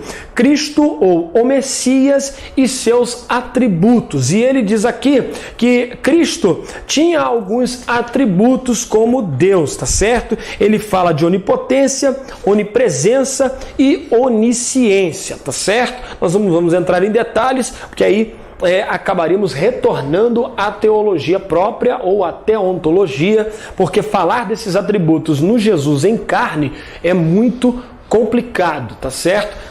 Com certeza entrar em contradições. Então, com certeza, você com a leitura que tem aí já vai conseguir entender en passant o que esses atributos dados a Cristo, tá bom? Vamos só tratar aqui rapidinho dos outros atributos naturais de Cristo, que diz o seguinte: além dos atributos acima, existem outros em Cristo, chamados unicidade, como em João 3,16, Deus amou o mundo de tal maneira que deu seu Filho unigênito, ou seja, ele é único, não tem ninguém igual a ele. Tanto é que o próprio apóstolo Paulo vai falar do primeiro e do segundo Adão, falando que aqueles que estão em Adão estão para a condenação, estão para a morte, mas aqueles que saem de Adão e agora estão em Cristo, ou seja, nenhuma condenação há para os que estão em Cristo, enxertados em Cristo. Ele diz: eu sou a videira verdadeira, meu Pai é o lavrador, toda vara que em mim não frutifica, corta e lança fora. A que frutifica, ela é limpa para que dê mais fruto e tal. Depois ele vai falar dos enxertos lá na oliveira e etc e tal. Então, quem está em Cristo, esse então está em novidade de vida. Então, a sua unicidade, tá certo? Ele também é a verdade. João 14,6, tá? E em outros lugares ele também vai dizer: eu sou o caminho, a verdade e a vida. E é interessante quando ele diz isso, ele está falando, e eu acredito piamente que foi escrito em grego, mas com certeza Jesus deve ter dito isso em hebraico, porque faz uma menção muito forte. Jesus está próximo aos discípulos, está ensinando para eles, e ele diz assim: eu sou o caminho, a verdade e a vida. Ou seja, Jesus diz que ele é o Derer, Haemet, Hachaim, caminho, verdade e vida. E esses três faziam menção, era uma nomenclatura dos levitas e sacerdotes falando do templo ou do tabernáculo. Já era usado dizendo que o caminho, que era o pátio exterior, a verdade, que era o lugar santo, e a vida, que era o lugar chamado Santo dos Santos. Eles usavam esses termos falando que, até para ensinar nas escolas rabínicas da época, os levitas, quando iam ensinar aos filhos, enfim, o judaísmo sempre tratou muito de escola, quando eles iam ensinar acerca do templo, do tabernáculo, para os outros levitas, para os outros sacerdotes, para eles darem continuidade ao serviço, para eles aprenderem desde pequenininho como servir a Deus, eles usavam essas nomenclaturas para poder fixar na mente caminho, verdade e vida. Ou seja, Derech Emet HaChaim, ou seja, né, como já falamos, caminho, verdade e a vida. E Jesus, quando diz isso, ele está falando: eu sou aquele que te conduz até encontrar-se no Santo dos Santos. Ele diz: vocês estão falando aí que tem o caminho, a verdade e a vida lá no templo, no tabernáculo? Eu digo para vocês, sou eu que sou Ani, não é? Ani, Haderech, Haemet, Hachaim. Sou o caminho, a verdade e a vida. Ou seja, Jesus está exposto no tabernáculo, da parte do pátio até o lugar santo dos santos, tá bom? Bem, esses atributos naturais, nós temos o outro, além da verdade, temos a infinidade, a imensidade, não é? Ele abarca, o sacrifício dele toma conta de todas as pessoas, não tem como mensurar. A ubiquidade, não é? Que nós já falamos lá, que é a onipresença. Eternidade, já falamos de eternidade. Inteligência, o Senhor Jesus crescia em sabedoria, não é? E graça para com Deus e para com os homens. Inteligência, sabedoria, amor, justiça, retidão, paciência, providência, vontade e misericórdia. Então veja comigo que estes atributos naturais também são parte da vida e da pessoa de Cristo. E temos os atributos morais, que são a santidade, ou seja, ele era santo, ele era justo, ele era manso, ele era humilde, ele era inocente, obediente, imaculado, amoroso. Em tudo foi tentado, como diz Hebreus capítulo 4, verso 15, porém sem haver pecado, tá bom? Agora vamos para a tela, vamos ver mais um slide aqui, rapidinho, falando sobre a encarnação de Cristo, a vida de Jesus Cristo na terra, Jesus como Messias, a morte e a ressurreição do nosso Senhor Jesus. Veja então comigo, página 89, diz assim: e o Verbo se fez carne, ou seja, a encarnação de Cristo. E o Verbo se fez carne e habitou entre nós. Devemos observar aqui vários aspectos, tá, da vida de Cristo, envolvendo tanto o contexto divino como o contexto humano, ou seja, a sua concepção virginal. Jesus foi concebido virginalmente. Eu sei que é difícil, tinha uma coisa que eu tinha dificuldade em entender, era essa questão da mulher virgem dar à luz a um menino. Eu ficava muito, porque fui educado, depois fui enfermeiro, e aí eu ficava pensando, como é que pode isso e tal? Mas quando aceitei a Jesus Cristo, que comecei a me envolver um pouco mais com a Bíblia Sagrada, não só com os escritos rabínicos, não só com os escritos em hebraico, comecei a me envolver mais com a Bíblia Sagrada num contexto de um todo, pude ver que na Septuaginta, quando traduziram a palavra aqui, ó, a palavra bitulá de Isaías 7,14, que é: eis que a moça conceberá e dará à luz a um filho, não é? Eles lá usam a palavra alma para moça, donzela, não é verdade? A Septuaginta entendeu, ao invés de alma, entendeu bitulá. E o que a Septuaginta faz? Traduz alma como se fosse bitulá no hebraico. E eles usam a palavra lá para partenos. Partenos ou partenos, tá bom? É a palavra grega para virgem.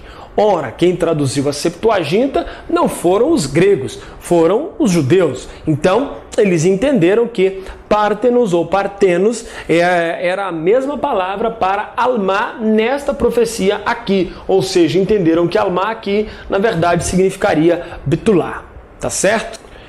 Vejamos então agora, como já vimos a questão de alma e bitulá, Jesus foi concebido de uma forma, de uma pessoa virgem, e ele diz aqui ainda na página 90, Jesus nasceu na plenitude dos tempos. Isso está retratado no livro de Hebreus, no capítulo de número 1, no verso 1 também, e eu vou ler com você. Hebreus 1, verso 1, que diz: havendo Deus falado muitas vezes, de muitas maneiras, antigamente aos pais pelos profetas, nesses últimos dias, nos falou, ou falou-nos, por seu Filho, a quem constituiu herdeiro de tudo, por quem fez também o universo. Então, nosso Senhor Jesus veio nos últimos dias, na plenitude dos tempos. E ele diz aqui sobre a definição de tempos e períodos, falando de geração, idade, época e período ou etapa, também fala de fase e tempo, dispensação e eternidade. São definições,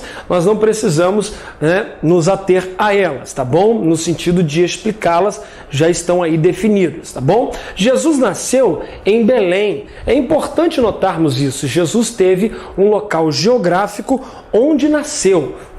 Então ele não surgiu aí de paraquedas, caiu de paraquedas, não. Entendemos que se ele foi encarnado, a sua encarnação aconteceu, ou seja, ele não caiu de paraquedas. Ele nasceu em um tempo, num momento, em algum lugar, no ventre de alguém, tá bom? E aí a Bíblia diz para nós que ele nasceu em Belém. A palavra Belém significa casa do pão em hebraico e casa de carne no aramaico. A cidade de Belém está localizada a cerca de 9 quilômetros ao sul de Jerusalém, sobre uma colina rochosa com uma população de aproximadamente 40 mil habitantes. Seu nome primitivo era Efrata, Belém, Efrata. Tá? Belém aparece pela primeira vez ligada à morte e sepultamento de Raquel, esposa de Jacó, ou seja, lá na Kevar Rachel, tá bom? No sepulcro de Raquel, esposa de Jacó. Posteriormente, tornou-se famosa pela história de Ruth, bisavó do rei Davi, nascida ali e também criada ali como sua cidade. Foi essa a cidade escolhida por Deus para que nela Maria desse à luz ao seu primogênito, o Senhor Jesus. Por isso, José, que era da casa de família de Davi, veio a Belém para se alistar com Maria, sua mulher, ou seja, para confirmar quantos é que tinham, pois houve o censo naquela época. A data do nascimento. Aqui é uma controvérsia complicada porque, como você já deve ter lido na sua lição aí, as datas elas oscilam muito. Por quê? Alguém poderia dizer, por que uma Bíblia fala que foi em tal data, por que outro fala que foi em outra data? Por que oscila tanto? Oscila porque cada povo tinha o seu calendário próprio. Cada um tinha uma maneira de marcar o tempo. Um que podia ter até mais ou menos começado um calendário na mesma época do outro, mas um marcava pelo sol, o outro marcava pela lua. Por exemplo, os egípcios marcavam o seu calendário praticamente todo pelo sol. Os judeus já marcavam o seu calendário praticamente todo pela lua. Você pode ver que o dia no calendário judaico tem 29 ou 30 dias. Não passa disso. O ano bissexto no calendário judaico, ele não tem só mais um dia como o ano bissexto aqui no Brasil. Ele tem mais um mês. Não é? Então, 19 em 19 anos, a gente tem que botar mais um mês no calendário chamado Adar 2, tá bom? Ou Adar Sheni, tá certo? Bem, a data do nascimento é um pouco incerta. E ele diz aqui, desde o início do cristianismo, a cristandade em geral comemora o Natal de Nosso Senhor Jesus Cristo em 25 de dezembro. Essa data, entretanto, não é bem aceita pela maioria dos judeus e até por historiadores e teólogos cristãos. Eles insistem em que a data verdadeira do nascimento de Cristo, de acordo com a Bíblia e os pais da igreja, seria 14 de Nissan do ano 0, ou seja, não tem nem como a gente dizer aqui um mês no português, no nosso calendário comum, porque Nissan, ele sempre oscila, ele está dentro da primavera, ele está dentro da época da Páscoa. Então, seria mais ou menos no dia 14 de Nissan. Interessante que seria o dia anterior à Páscoa, que ocorre no dia 15 de Nissan. Por que não se aceita o dia 25 de dezembro? Porque na visão dos pastores, quando Jesus nasce, eles estão no campo. Eles estão lá felizes, apacentando suas ovelhas no campo. Se você pegar uma foto de Jerusalém aí hoje, na sua casa, pegar uma foto de Israel, qualquer parte de Israel hoje aí na sua casa, dizendo aí Israel no inverno, ou seja, numa época, em dezembro, como é Israel em dezembro? Põe no Google e coloque Israel em dezembro, você vai ver tudo branco. Por quê? Porque neva com força em Israel. O inverno em Israel é neve pura. Por isso que Davi dizia, purifica-me, lava-me, né? Ficarei mais alvo do que a neve. Ele sabia o que era neve. Por quê? Porque no inverno lá neva muito. Então não teria condição de pastor nenhum tirar a ovelha do aprisco e levar para a neve. Não tem pasto na neve, não tem como, vai matar as ovelhas. Então já começamos com essas inferências, tá bom? Mas datas à parte, ele diz o seguinte: o dia 25 de dezembro é mencionado na história como sendo o Natal pela primeira vez no ano 354. Na velha Roma, essa data era Deis Natalis Invicti, o dia do nascimento de Invicto, tá bom?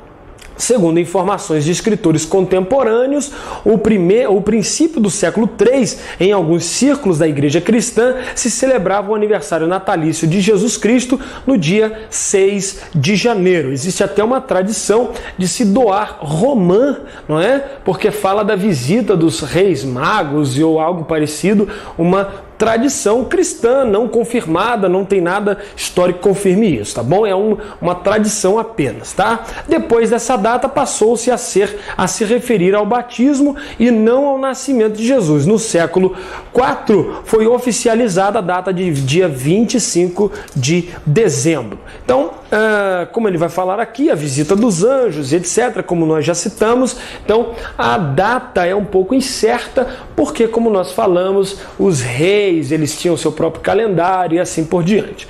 Os magos do Oriente, o termo mago, ou do grego magoi, foi empregado pela primeira vez por Heródoto, historiador grego do século V a.C., sobre uma tribo dos medos que ocupava funções sacerdotais no Império Persa, tá bom? História 1 lá de Heródoto.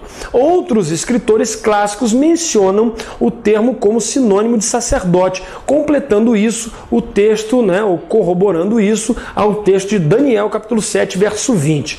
Aplica aqui, o interessante é que esses magos, na verdade, conforme a tradição mais apurada, eles não eram magos de magia negra e tal, eram magos, pois eram astrônomos que observavam os céus, sabiam quando ia chover, quando ia fazer sol e etc, por observar os céus e as estações. Então, o povo da época chamava de magos. E eles vieram a Jesus Cristo. E ele diz aqui na página 95, esses embaixadores não visitaram o Senhor Jesus por ocasião do nascimento, ou seja, eles não estavam na época do nascimento de Jesus. Eles não viram Jesus nascer, porque a Bíblia diz que eles chegaram lá 2 anos depois. Ele diz aqui, olha, fizeram isso 2 anos depois do dia natalício, como se depreende de Mateus capítulo 2, versículo 11, tá certo? Bem, depois ele vai falar que a estrela guia eles. Ele diz aqui que a estrela, alguns dizem que é uma coisa, outros dizem que é outra. Nós acreditamos que por eles serem astrônomos, pessoas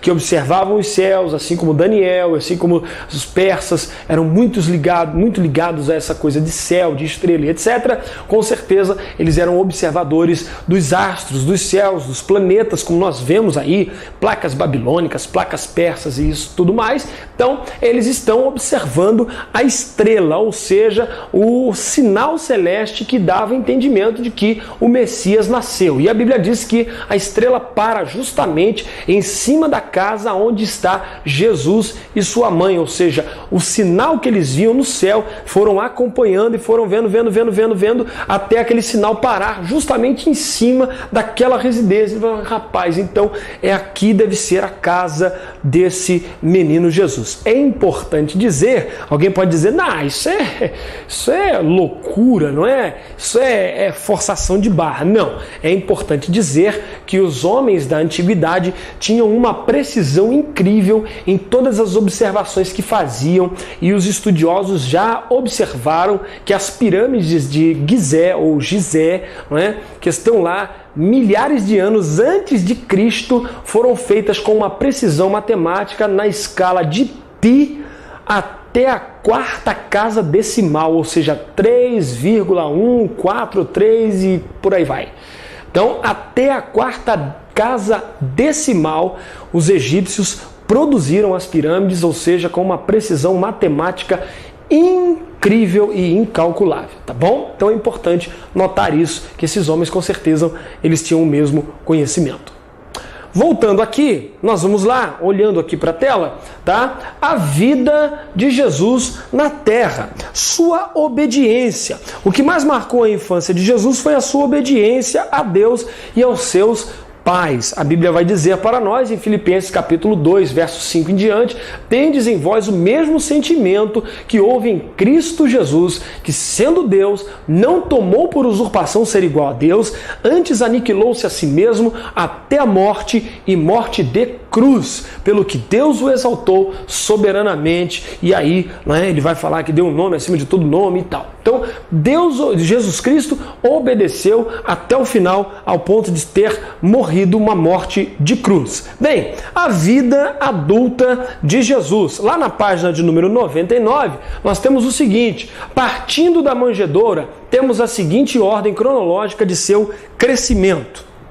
E ele cita aí, número 1, com um dia de nascimento ele foi envolto em panos.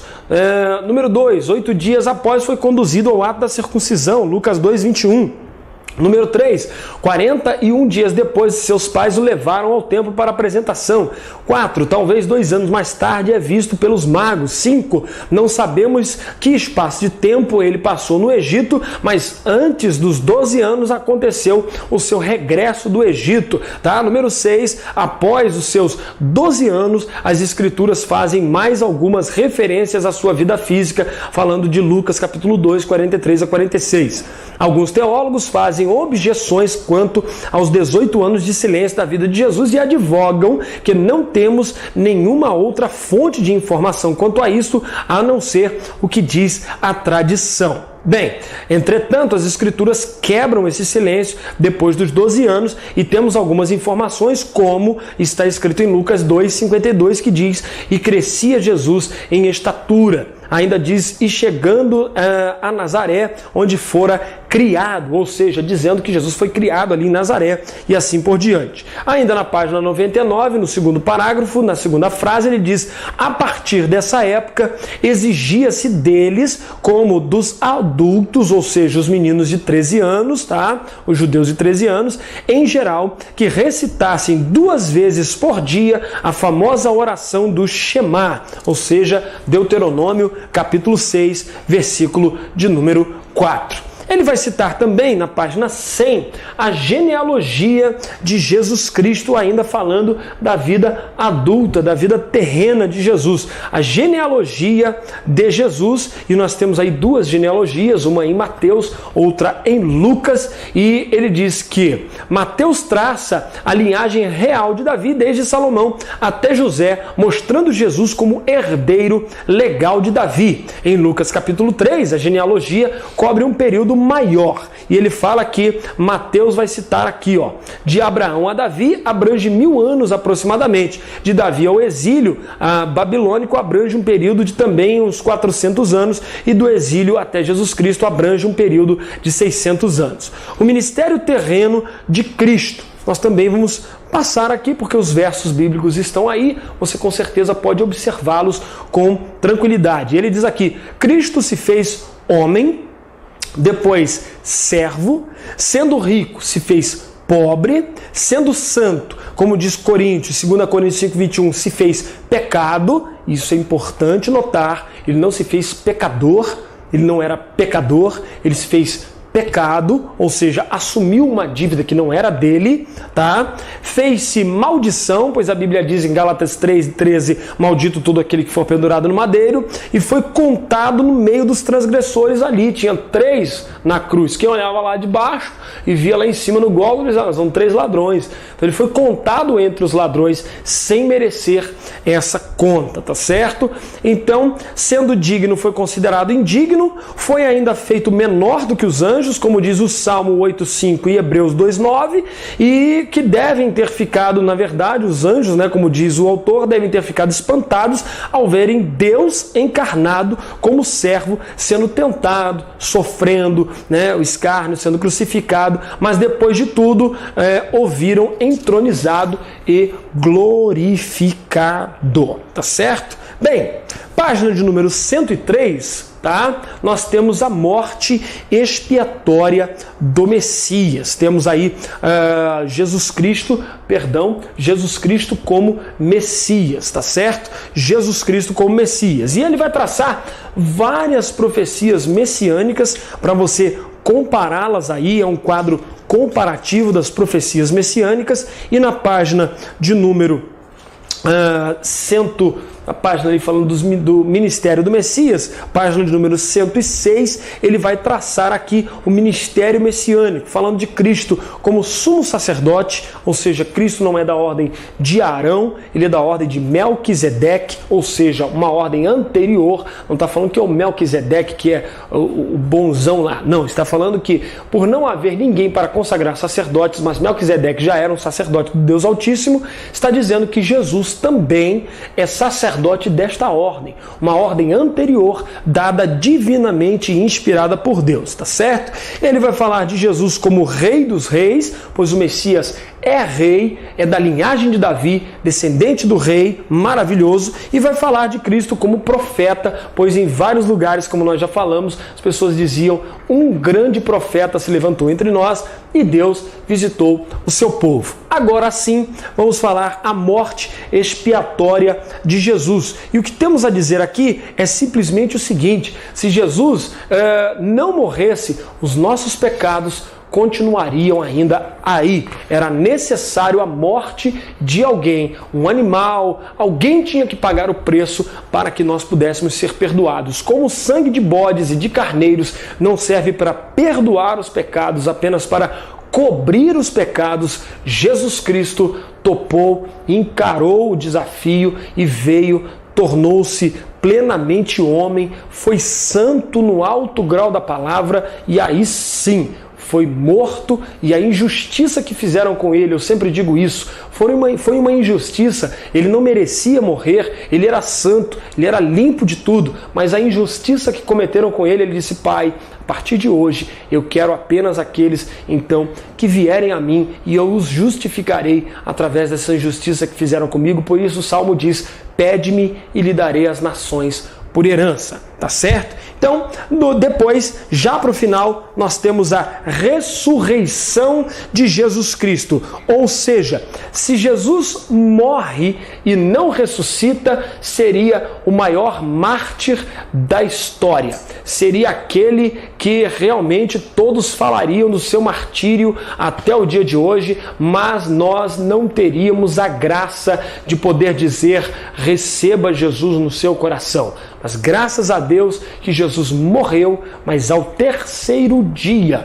ele ressuscitou e está à direita de Deus, aguardando o momento de retornar e arrebatar a sua igreja e instituir o seu reino na face da terra. Por isso, nós glorificamos a Deus, pois Jesus ressuscitou. E a Bíblia diz que os apóstolos, lá em Atos dos Apóstolos nós vimos isso, que os apóstolos davam com grande poder o testemunho, não da sua vida própria, não da sua casa bonita.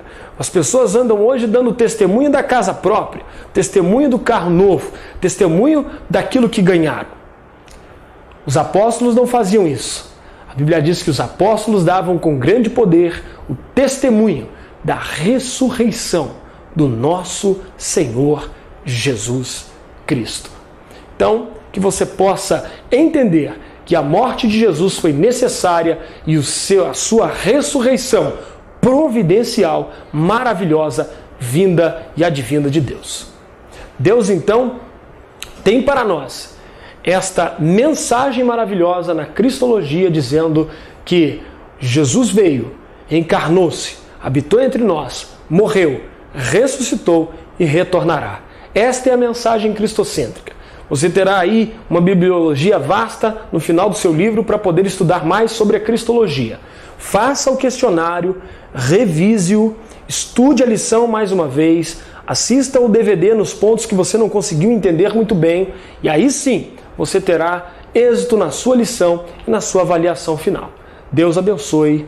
Amém.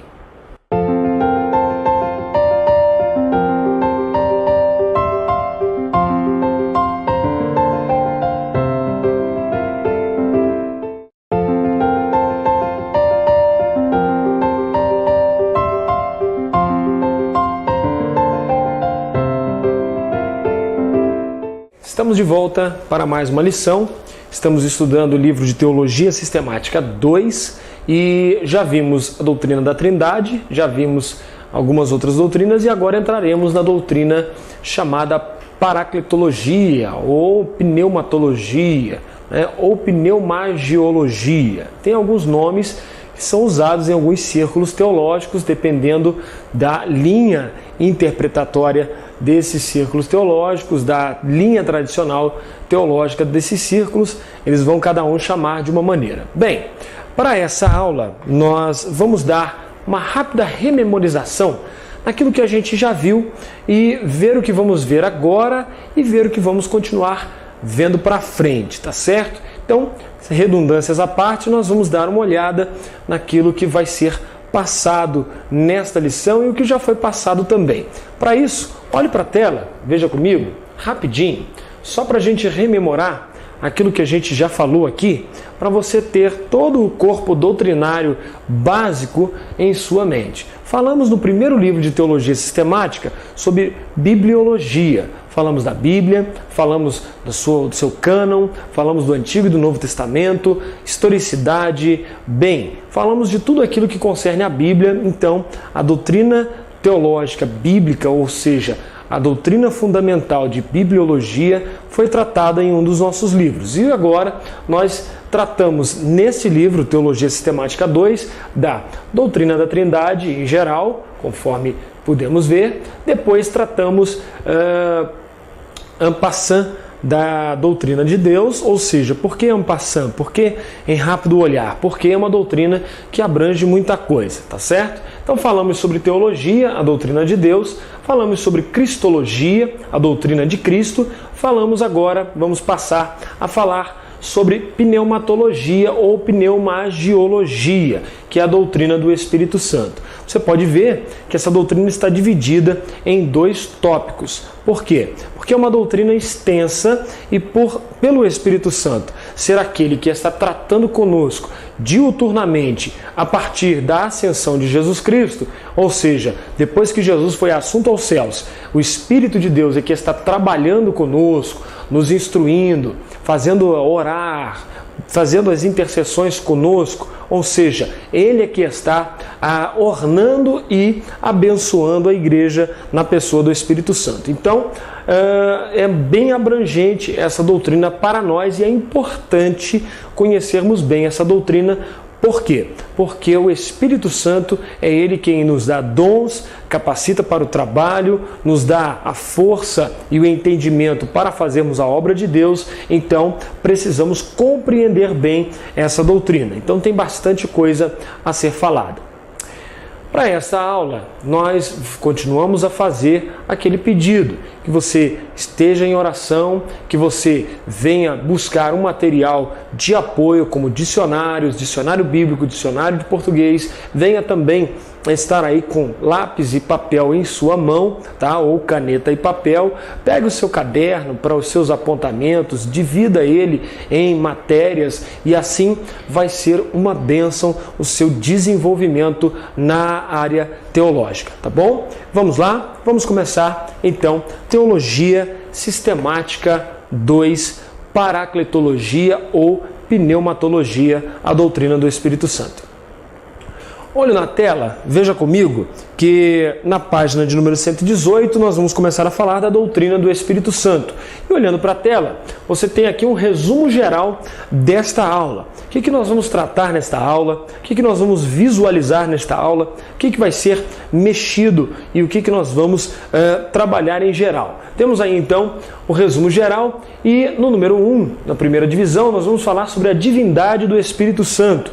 Nós demos uma olhada sobre essa divindade na doutrina da Trindade, também demos uma passadinha rápida em falar sobre o Espírito de Cristo quando falamos de Cristologia. Então, vamos ver agora, de modo mais profundo ou um pouco mais detalhado, a doutrina do Espírito Santo sobre a sua divindade. Número 2, segunda divisão, nós vamos falar dos atributos divinos do Espírito Santo. Ou seja, você viu os atributos de Deus, você viu os atributos divinos na pessoa de Jesus e agora nós vamos ver os atributos divinos na pessoa do Espírito Santo. Bem, na divisão 3, nós temos a personalidade do Espírito Santo. E é interessante isso, entender bem isso, por quê? Porque falamos de trindade, ou seja, de triunidade, ou da trindade propriamente dita. Não vamos complicar mais. Bem, falamos da trindade e dissemos que cada pessoa ou cada parte da trindade, e parte é só um sentido figurado, ela é uma personalidade, é uma pessoa,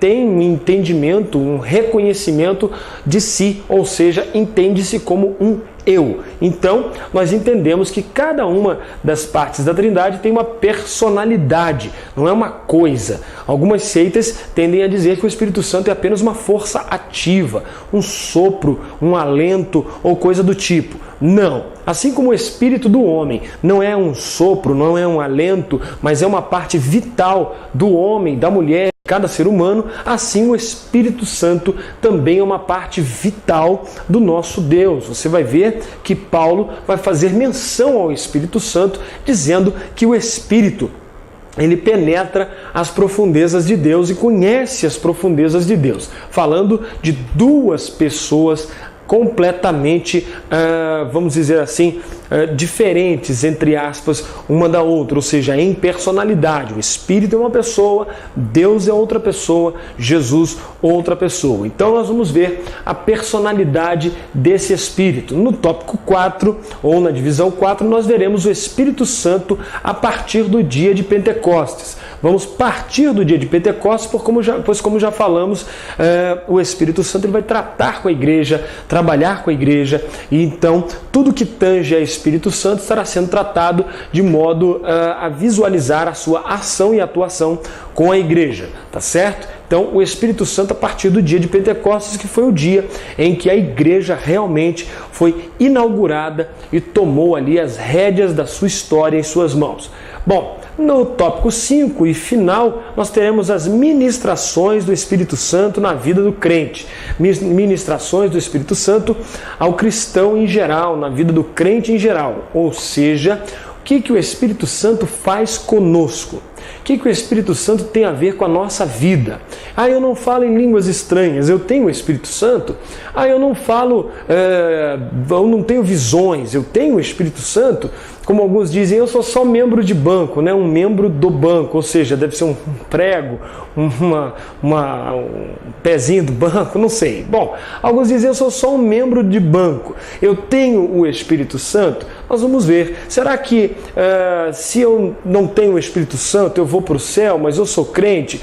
Eu sou crente, será que eu tenho o Espírito Santo? Se eu sou crente e não tenho o Espírito Santo, o que acontece comigo quando Jesus vier? O que acontece com o penhor da herança? Enfim, se eu sou crente e tenho o Espírito Santo, por que eu não falo em línguas? Por que eu não tenho revelações? Por que eu não sou assim, aquela pessoa com desenvoltura para pregar e com ousadia e tal? Isso tudo nós vamos acabar entendendo na nossa aula de hoje. É importante, mais uma vez, sempre citar que nós não devemos nos desesperar acerca do batismo com o Espírito Santo e com fogo.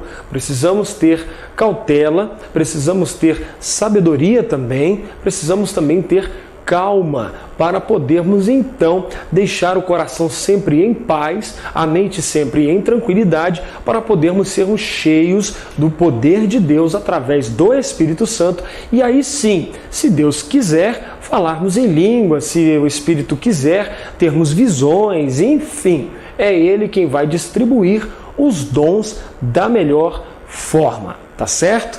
Então vamos lá? Olho na tela mais uma vez, vamos então tratar agora dos objetivos da nossa lição de agora. Veja comigo, já está na tela, os nossos objetivos. Precisamos ter objetivos. A gente sempre começa a aula falando do resumo da lição, ou seja, tendo um norte, sabendo o que a gente vai tratar, porque a gente não pode pegar uma coisa para estudar sem saber o que vai ser tratado. Por isso que cada aula, cada lição, a gente estuda, lê, relê, refaz, muda, troca, né? Quando tem gente que conhece a gente aqui e sabe que nunca está bom, pode sempre melhorar, nunca está pronto, pode sempre ser desmontado e feito novamente. Por quê? Porque a aula é algo muito sério, nós temos uma meta, um foco, temos que chegar em algum lugar. Por isso é tão importante quanto o resumo sabermos o nosso objetivo. E esses objetivos são objetivos gerais para a nossa lição de hoje. Então veja comigo, objetivos para a nossa lição. Primeiro, o aluno, assim que ele terminar de estudar essa lição, o monitor e o aluno, ele será capaz de, primeiro, apontar os atributos divinos do Espírito Santo. Ou seja, quando terminarmos essa lição, deveremos ter a capacidade de dizer por si só quais são os atributos divinos do Espírito Santo e assim não sermos enganados com as seitas e heresias que tendem a trazer uma palavra ou outra do hebraico ou do grego para tentar confundir a nossa mente sem estar visando o contexto de toda uma doutrina bíblica. Segundo, ao terminar esta lição, nós deveremos ser capazes, eu, você e cada aluno, deveremos ser capazes de localizar na Bíblia os atos do Espírito Santo. Tem atos do Espírito Santo na Bíblia? Eu só conheço um livro que se chama Atos. Será que tem? Quem estudou conosco o livro anterior sabe disso. Sabe que nós temos os atos do Espírito Santo, sim, tá certo? Então, quando terminarmos esta lição, seremos capazes de identificar na Bíblia os atos do Espírito Santo.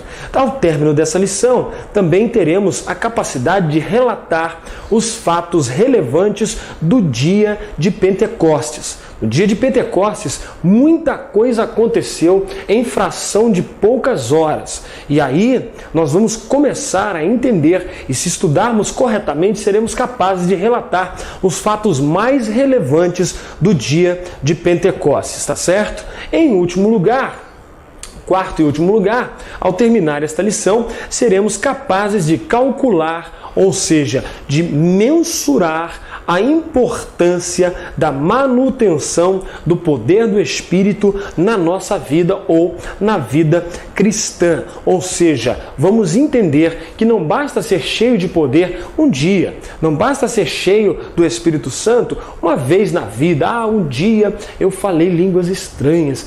Eu lembro, isso foi em 1970, quando eu falei de coisas do céu. Em 1900 e flaps, como dizem aí, não é? Eu falei em línguas estranhas, profetizei, cantei hinos espirituais, mas depois nunca mais, né? Acho que o Espírito Santo cansou de mim, acho que eu estou usando um pouco de desodorante ou coisa desse tipo e o Espírito Santo não está se aproximando mais de mim. Não. Nós devemos entender que há uma importância na manutenção. Ou seja, manutenção é olhar e sempre suprir a falta de, ou consertar alguma coisa que está com defeito, ou lubrificar alguma engrenagem da máquina que está ali rangendo e tal. Ou seja, manutenção é suprir, é dar uma olhada naquilo que pode então ser melhorado, ser consertado, ser suprido, tá certo? Então, a manutenção do poder do Espírito na nossa vida é de suma importância. Precisamos fazer uma manutenção. Se você sentiu a presença de Deus ontem, precisa senti-la hoje, ao ponto de se acostumar com isso, até chegar ao ponto de sentir a presença de Deus todo o momento da sua vida, todas as horas da sua vida, tá certo? Então, vamos comigo, vamos a partir de agora estudar a nossa lição, tá certo? A doutrina do Espírito Santo, pneumatologia, primeira parte. Bem, na página de número 118, nós temos o seguinte: introdução à pneumatologia. Pneumatologia é a doutrina do Espírito Santo quanto à sua deidade, seus atributos, obras e operações. O termo vem do grego, ou seja, pneuma, não é? Que quer dizer ar, vento, por isso a palavra pneumático, não é? Enfim, pneu, que vem uma câmara cheia de ar, por isso pneu, por isso pneumático e essas coisas assim, tá bom? Vem do grego vento, ar, essas coisas que têm ligação com o ar. Bom, e o cognato do verbo pneu é respirar, soprar, inspirar. Significa na Bíblia, principalmente o espírito humano, que é o pneuma do homem, tá certo? Que como o vento é invisível, imaterial, dinâmico, potente. Veja você que a questão de comparar o espírito ao pneuma, ao sopro, é justamente por essa questão, por ele ser invisível, por ele ser, mesmo que ele é invisível, ele é um agente, ou seja, ele está aqui dentro, trabalhando, agindo, mexendo com o meu corpo, fazendo eu falar e assim por diante. Então, o espírito é invisível, nós não vemos, não sabemos para onde vai, ele sai do corpo na hora da morte, enfim, nós não temos consciência de onde ele vai, para onde ele está e onde ele mora definitivamente dentro do corpo, se ele mora na cabeça ou se ele mora no corpo inteiro, nós não sabemos. O que sabemos é que ele é invisível. E os antigos, a exemplo de não enxergarem o espírito, deram o nome a ele de ruach, né? Ou vento. E os gregos deram o nome de pneuma, que também tem a ideia de vento, ou seja, tanto no grego quanto no hebraico, espírito está ligado ao vento, tá certo? Bem, mas pneuma, no hebraico ruach, quer dizer respeito também ao Espírito de Deus, a terceira pessoa da Trindade. Então, como nós falamos, também o ruach quer dizer respeito ou desrespeito ao Espírito, tanto o Espírito de Deus quanto o Espírito do homem. Quanto aos atos e operações do Espírito Santo no Novo Testamento, na Igreja, como Paráclito divino prometido pelo Pai, bem como prometido e enviado pelo Filho, esta parte da doutrina da pneumatologia é determinada de paracletologia, tá certo? Paracletologia, que é a ação do Espírito na vida do homem, na vida da mulher e assim por diante. Bem, no número 1, página 118 ainda, nós vamos ver a divindade do Espírito Santo. Para isso, vamos dar uma olhada na tela e vamos ver mais ou menos as subdivisões do que vamos tratar agora, tá bom? Bem, de olho na tela, você está vendo aí que no início da nossa lição nós teremos então a divindade do Espírito Santo. E aqui está a palavra em hebraico aí à direita do seu vídeo, está aí o ruach, tá bom? O resh, como o hebraico é sempre da direita para a esquerda, então nós vamos aqui, ó, soletrar o resh, o vav e o het. Ou seja, o resh geralmente tem o som de R, esse som de R lá dentro da garganta. O vav, aqui ele perdeu a sua função de consoante e ele está trabalhando como uma vogal primitiva, tá bom? Porque ele não é uma vogal, ele é uma consoante. Vamos ver isso lá na frente no livro de grego e hebraico, a gente vai poder passar isso para você, acredito que você vai gostar muito. E o het está ali justamente para fazer esse sonzinho do limpar da garganta, né? Quando você está com a garganta coçando, você... Não é verdade? Então, você tem aqui o ruach, que quer dizer vento ou espírito. E lá nós vamos ter então, à esquerda do vídeo, aí a divindade do Espírito Santo. Nós vamos tratar então da questão mais íntima, dos dons incomunicáveis de Deus na pessoa do Espírito Santo, que são onipotência, onisciência, onipresença e eternidade. Claro, existem outros, mas esses são os principais, tá bom? Página 118, lendo no livro, está escrito: acerquemo-nos deste sublime assunto com reverência, santo temor e oração. Lembra que nós sempre falamos que é bom orar?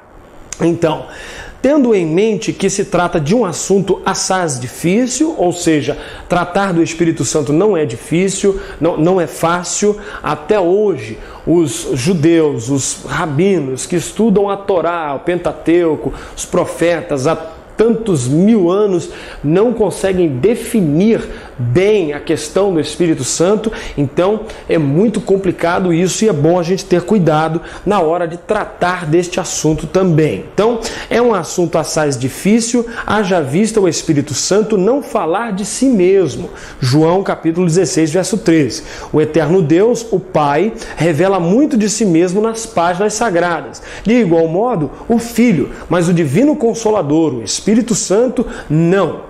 Bem, daí tratar-se este assunto de um insondável mistério do qual devemos nos acercar primeiramente pela fé em Cristo Jesus, conforme ele diz em Romanos capítulo 3, versículo 27. Bem, ele diz na página 119 o seguinte: a terceira pessoa da Trindade não aparece com nomes revelados como o Pai, o Filho, e sim com títulos descritivos na sua natureza e missão no mundo, entre os homens, bem como através dos seus atos realizados. Ou seja, a maioria das vezes ele aparece com o nome Espírito Santo. Não é rigorosamente, ele diz Espírito Santo, não é rigorosamente um nome como apelativo, e sim um título descritivo da sua natureza, Espírito, e a sua missão principal, Santo, ou seja, a de santificarmos-nos nesta dispensação. Então, o Espírito Santo, ele não vai aparecer com nomes como, por exemplo, Jesus,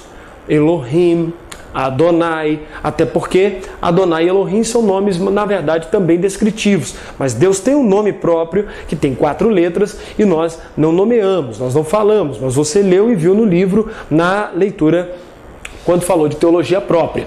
Então, veja você, o Espírito Santo não tem essa característica. Ele não chega